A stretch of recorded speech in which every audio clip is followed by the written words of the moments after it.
John. Oh, thank you so much. My question is, President Trump has talked twice in recent days, once at the Kennedy Center and then to Reuters again last night about canceling the election. Why is he talking about this? I believe you're referring to the president's interview at Reuters last night.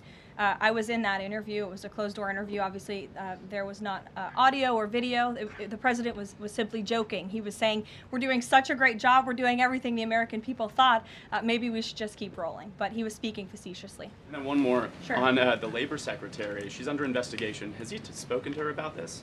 I don't know if the president has spoken directly to the secretary. If they have, I'm unfamiliar with that conversation, but I have spoken to the president about that report regarding the secretary. He's aware of the internal investigation and he stands by the secretary, and he thinks that she's doing a tremendous job at the Department of Labor on behalf of American workers. PBS, go ahead. You were mentioning a moment ago about working federal, state, local officials in Minneapolis. Governor Walz's office is saying today that he's trying to get a hold directly with the president. Have they spoken? And if they haven't, why haven't they spoken? If there's a desire from Walz, they're saying to de-escalate what's happening there. I'm not sure if that's a genuine offer to speak with the president. I was with the president about 30 minutes ago and they hadn't spoken at that point. Look, the president is always willing to answer the phone when people pick up and call. When there was another tragic shooting many months ago in Governor Walz's state, he spoke directly with the governor. But I would ask that the governor stops inciting the harassment and illegal obstruction of law enforcement in his state. All ICE and federal law enforcement are trying to do are remove people like this off of the streets of Governor Walz's city in Minneapolis and of his state in Minnesota. If you look at some of the individuals in this photo, these are all illegal alien criminals who came into our country under the previous administration. This is some of the most disturbing crimes you will ever read about, and there's only a few reporters in this room who will actually talk about these individuals. This is all ICE is trying to do. They are trying to remove people like this from Governor Walz's state. And so yes, he should pick up the phone and he should say that he will cooperate with this president and with the federal government in making Minnesota safer, because that's all President Trump and his administration want to do. On Iran, I wanted to ask first, just if you can say, how close was the president to potentially launching strikes last night, and was it the Gulf states that convinced him not to do that, as some in the region there have said? Well, look, Kelly, I know there's been a lot of speculation in the media about what the president is going to do at any given moment or any given night. And I would say a lot of these stories, to be honest with you, I've been reading them, and they've been based on anonymous sources who are pretending or guessing to know the president's thinking.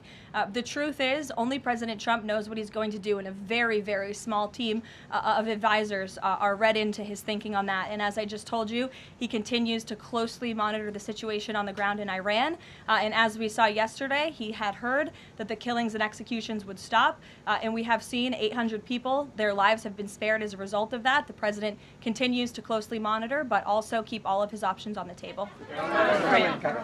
Caroline, two separate questions. Sure. On the Machado meeting first, what is it that the president feels that he needs to hear from her or from the opposition party that he hadn't heard prior to today, or he wanted to hear in the meeting, to be able to convince him to commit to some sort of a timeline for elections? I'm not sure the president is going into such the meeting with expectations like you just laid out, Fran. I don't think he needs to hear anything from Ms. Machado. I think generally this is a meeting that the president was willing to take and willing to accept, to meet Ms. Machado in person and to just have a frank and positive discussion about what's taking place in Venezuela. That's all. And on the subject of Greenland, Jeff Landry, the president's special envoy for Greenland, wasn't in the White House meeting yesterday.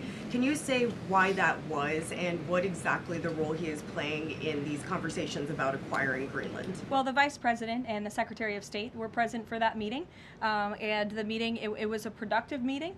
It was a good meeting, and in that meeting, the two sides agreed to really establish a working group of individuals who will continue to have technical talks on the acquisition of Greenland. Those talks will take place, I'm told, every 2 to 3 weeks, so this is a conversation the administration intends to keep having with the Danes and with the respected delegation from Greenland. But the president has made his priority quite clear. He wants the United States to acquire Greenland. He thinks it's in our best national security to do that. Indeed. There have been multiple instances of American citizens being detained by ICE, and I'm wondering what the administration is asking the agency to do, or what steps is the administration asking the agency to take to ensure that Americans are not wrongly arrested? Obviously, ICE is focused on detaining individuals who are unlawfully present in the country. And there have been hundreds of thousands of illegal aliens who have been arrested and detained and deported from this country by ICE over the course of the last year. And that's their intention, and that is their goal. Elizabeth. Thank you, Caroline. One follow-up on Greenland. You reportedly sent troops over there. Does that change at all what the president is doing on this? And then a second question.